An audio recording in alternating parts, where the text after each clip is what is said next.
YouTube যদি রাতারাতি viral করে দিবে, সেটাই সম্ভব। যেমন আমি যে কথাগুলি বলছি, এটা নতুনদের জন্য 100% কাজের। কি ভাবছেন এসইও করে ভিডিও ভাইরাল করবেন? আপনার ভিডিও ভাইরাল হচ্ছে না, আপনার ভিডিও মানুষের দেখে না এবং মানুষের সামনে পৌঁছায় না, এসইও করে ভিডিও ভাইরাল করবেন, কিন্তু কোনো রাস্তা খুঁজে পাচ্ছেন না, বিষয়টা বুঝতেছেন না যে আসলে কীভাবে ভিডিও ভাইরাল করা যায়।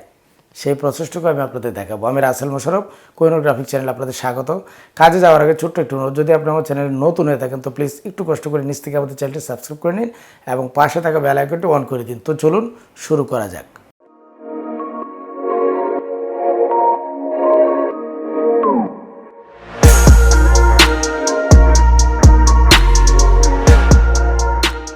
ভিডিও ভাইরাল কথাটা শুনলে আসলে সত্যি শরীরে একটা জোশ চলে আসে, কিন্তু তার জন্য আপনাকে কি করতে হবে? আমি যে কথাগুলি বলবো শুধু কথাগুলি মনোযোগ দিয়ে শুনেন। আমি 100% শিওর আপনার উপকারে আসবে এবং এটাই সঠিক কথা। আমি আশা করি আপনি যদি আমারটা মানেন, ইনশাল্লাহ আপনার ভিডিও ভাইরাল হবে এবং আপনিও প্রচুর পরিমাণ ভিউজ পাবেন। কিন্তু কি করলে কি হবে, আমার কথাগুলি যদি আপনি ভালোভাবে শুনেন তাহলে আগে বুঝেন, তারপরে আপনি কাজ করেন। আপনি কি মনে করেছেন যে সব ভিডিওতেই প্রচুর ভিউজ আসবে? সব ভিডিওতেই ভিউজ আসবে না। এই আমার দীর্ঘদিনের অভিজ্ঞতা থেকে আমি কথাগুলি বলছি। আপনি একজন ধরেন নতুন কন্টেন্ট ক্রিয়েটর, আপনি 15 বা 20টি ভিডিও আপলোড করলেন। আপলোড করার পর এইখান থেকে 4টি বা 5টি ভিডিও আপনার ওরা অ্যালগরিদমে, ইউটিউবের অ্যালগরিদমে এটাকে সার্চ ইঞ্জিনে নিয়ে দিবে। এসইও যেটাকে বলা হয় সার্চ ইঞ্জিন অপটিমাইজেশন। তো সার্চ ইঞ্জিন অপটিমাইজেশন আপনি এসইও করেন আর যাই করেন না কেন, যদি ইউটিউবে না তাহলে এই ভিডিও কোনোদিনও ভাইরাল হবে না। একজন নতুন ইউটিউবার যখন নিয়মিত কাজ শুরু করে, প্রতিদিন ভিডিও আপলোড দিয়ে যায় এবং ভিডিওটা যদি আপনি প্রতিদিন একই টাইমে আপনি আপলোড দেন এবং এখানে 15টা বা 20টা ভিডিও আপলোড হয়, সেখান থেকে দেখবেন 4টি বা 5টি ভিডিও ওরা ভাইরাল করে দিয়েছে। এবং কোন ভিডিওটা যে ভাইরাল হবে সেটা কিন্তু আপনিও বুঝবেন না, কেউ জানে না। আপনি যতই এসইও করুন আর যাই করেন না কেন, আপনার ভিডিওতে যেটা মেইন ফোকাস করতে হবে, কথাটি ভালো করে জেনে রাখেন, মেইন ফোকাস করতে হবে থাম্বনেল প্লাস টাইটেল। এবং এই ভিডিওতে যদি প্রাণ থাকে, প্রাণ থাকে বলতে ভিডিওতে যদি মানুষের কোনো উপকারে আসে বা এই ভিডিওটা দিয়ে মানুষের উপকারে আসবে, হ্যাঁ, তখনই কিন্তু আপনার ভিডিওটা মানুষের দেখবে। যদি এই ভিডিওতে কোনো কিছু না থাকে, প্রাণ না থাকে, আপনি যাই দেন, মিউজিক দেন বা এডুকেশন দেন বা ফানি ভিডিও করেন, মানুষের যদি মজা না যদি ক্লিক না পড়ে, তাহলে সেই ভিডিও ভাইরাল হবে না। এখন মূল বিষয়টা হলো, এখন এই যে 15-20টি ভিডিও আপনি আপলোড দিলেন, সেখান থেকে বুঝতে হবে যে কার ভিডিওটা এবং কোন টপিকের ভিডিওটা আপনার দর্শকরা চাচ্ছে এবং বেশি পরিমাণ ভিউজ হচ্ছে, সেই রিলেটেড সেই বিষয়ের উপরে আপনাকে পরবর্তীতে ভিডিও দিয়ে যেতে হবে। ধরেন আপনি অন্য ভিডিও দিলেন, কোনো সমস্যা নেই, কিন্তু সেখানে যেই টপিকের উপরে, ধরেন আপনি যদি টেক রিলেটেড ভিডিও করেন, ধরেন আমি এখানে তো নতুন করেছি চ্যানেলটা, এইখান থেকে মনে করেন যে আমি কথাগুলি বলছি। এখন যদি দেখা গেছে যে আমার কথাগুলি আপনারা নিচ্ছেন বেশি, তখন দেখা গেছে যে আমার অন্যান্য যে সমস্ত বিষয় আমি জানি সেইগুলি না দিয়ে আমি কথা দিয়ে মানুষকে বোঝাতে হবে যে তাহলে আমার এই কথার আমার কথাটাই মানুষে শুনবে। তখন কিন্তু আমার কথার উপরে ভিডিও দিতে হবে বেশি।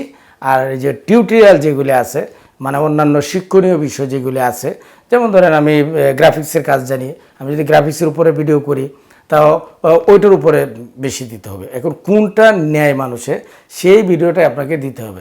এর মধ্যে আপনি যতই এসইও করেন আর যতই যাই করেন, কোনো লাভ হবে না। মূলত মূল কথাটাই হচ্ছে যে আপনার যে ভিডিওতে ওই ভিডিওতে আপনার কনসেপ্ট কী থাকবে এবং এইখানে ভিডিওটাতে আপনার কতটুকু, গুরুত্বটা কতটুকু, আপনি যে কথাগুলি বলছেন বা আপনি যে ভিডিওটা করছেন। যেমন আমি যে কথাগুলি বলছি, এটা নতুনদের জন্য 100% কাজের। যারা নতুন তাদের জন্য অনেক অনেক উপকারের কথা। আপনি যখন নতুন থাকবেন তখন আপনি কিছুই বুঝবেন না যে আপনি আসলে কোনটা কীভাবে করবেন।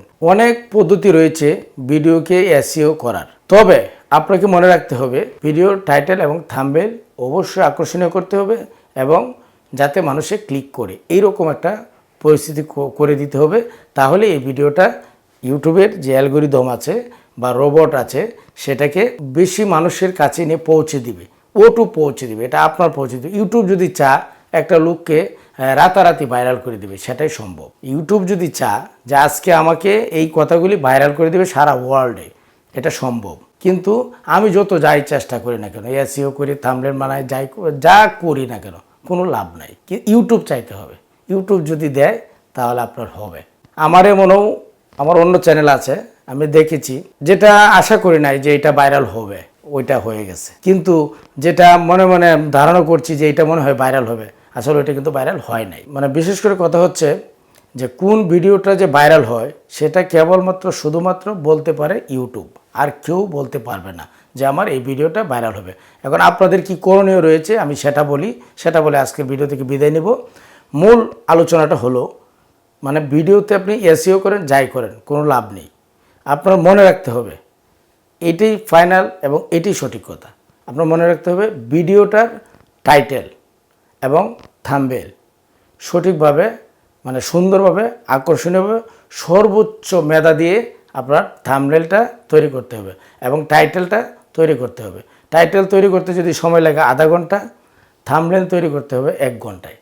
এবং ভিডিওটা যখন আপনার পাবলিশ করবেন তখন আপনার যে কিওয়ার্ড দিবেন বা ট্যাগ দিবেন, ডিসক্রিপশন তেমন কোনো বিষয়ই না, এটা না দিলেও সমস্যা নেই। কিন্তু ট্যাগেরও কোনো বিষয় না, মেন বিষয়টা হচ্ছে টাইটেল এবং থাম্বনেল যদি ভালো হয় এবং টাইটেল যদি ভালো হয়, তারপরে ইউটিউবে বুঝবে। ইউটিউবে যদি মনে করে যে আপনাকে এই ভিডিওটা ভিউজ বাড়াবে এবং এটাকে ভাইরাল করবে, সেটাই সম্ভব। অনেকেই হয়তোবা আমার এই কথাকে আপনারা নেগেটিভ মাইন্ডে নিতে পারেন, আপনারা নেন আর যাই করেন। আমি আমার অভিজ্ঞতা থেকে বলছি, আপনারা এটা ফলো করেন, আপনি এটা কাজে লাগান। আপনি 1 মাস পর আমাকে বললেন যে আমার ভিডিওর ভিউজ হয়েছে বা আমার ভিডিওটা ভালো হয়েছে। একই টাইমে নিয়মিত আপনি ভিডিও দিয়ে যাবেন। সপ্তাহে 2টা ভিডিও দিবেন এবং কোন বারে দিবেন, কোন টাইমে দিবেন, এই টাইমেই দিবেন। এই যে রুটিনটা, ওইটাই ইউটিউবে চায় যে আপনি নিয়মিত ইউটিউবে আছেন কিনা, ওইটা ওরা চায়।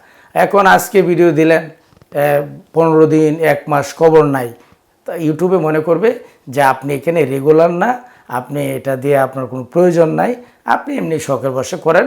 এখন তারার ইচ্ছা হলে দিবে, এটাকে ভাইরাল করবে, না হয় নাই। তো ভিউয়ার্স, আসলে অনেক কথা বললাম। তো যদি আমার কথায় কোথাও বুঝতে সমস্যা হয়, আপনারা আমাকে কমেন্ট করে জানাবেন, প্রয়োজনে আমি আবার ভিডিও করব। তো আজ এ পর্যন্তই, দেখা হচ্ছে পরবর্তী যে কোনো এপিসোডে। সে পর্যন্ত ভালো থাকবেন, সুস্থ থাকবেন, সবার জন্য শুভকামনা। আসসালামু আলাইকুম।